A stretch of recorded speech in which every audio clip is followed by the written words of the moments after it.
Welcome back, everyone. It means so much that you guys stopped by, and I got a great video for you. I'm going over one of the new buffed exotics, and I got an amazing build for you. I've seen a few videos on the new exotic, but I haven't seen a good build as this. This build will allow you to suspend all targets and have woven mail almost 100% of the time. It'll also, with the new exotic buff, give you two times restoration almost at all times. With how good the exotic sword we're using, we're going to constantly have ammo and extra health from just the exotic perks itself.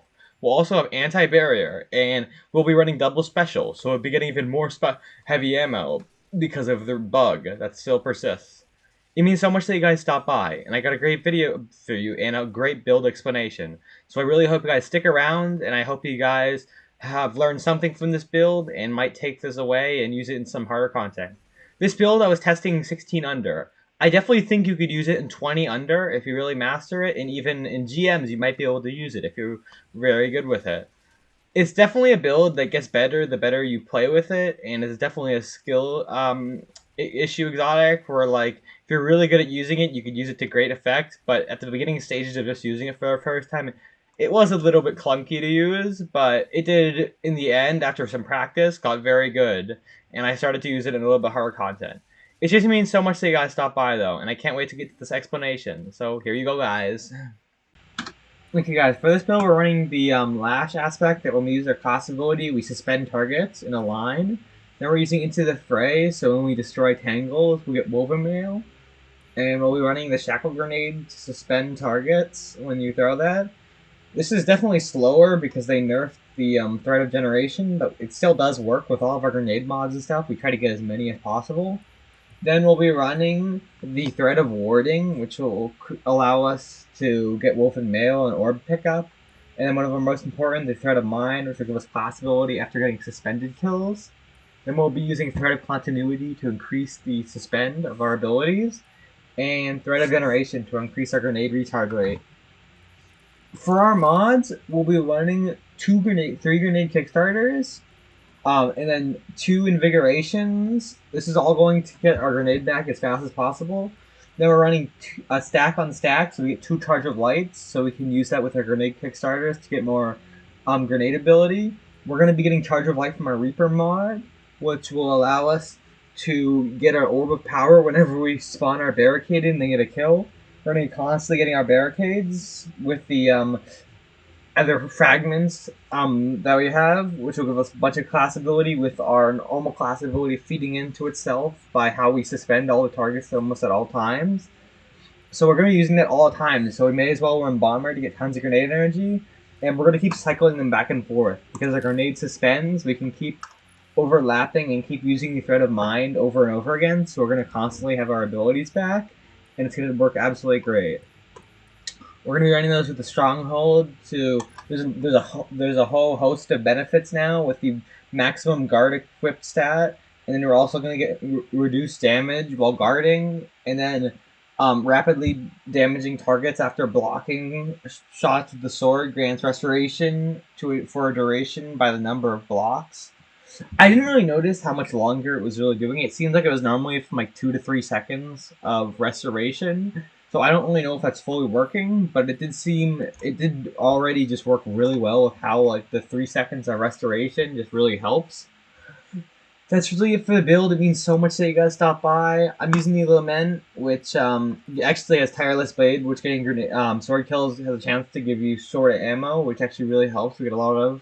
Then we also have Damaging Combatants heals you, and it also has anti-barrier, so it worked very well in the activity we're doing. This build was just a blast to make, and it really just means so much that you guys stopped by. I really hope you guys enjoyed, and I really means a ton that you guys kept through the whole video. It means so much. So it would mean even more if you guys are new to please leave a subscribe, and if you guys have been here, please leave a like. Thank you guys for watching, and I really hope you guys enjoyed. Goodbye, guys, and have a great day.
Stop flying.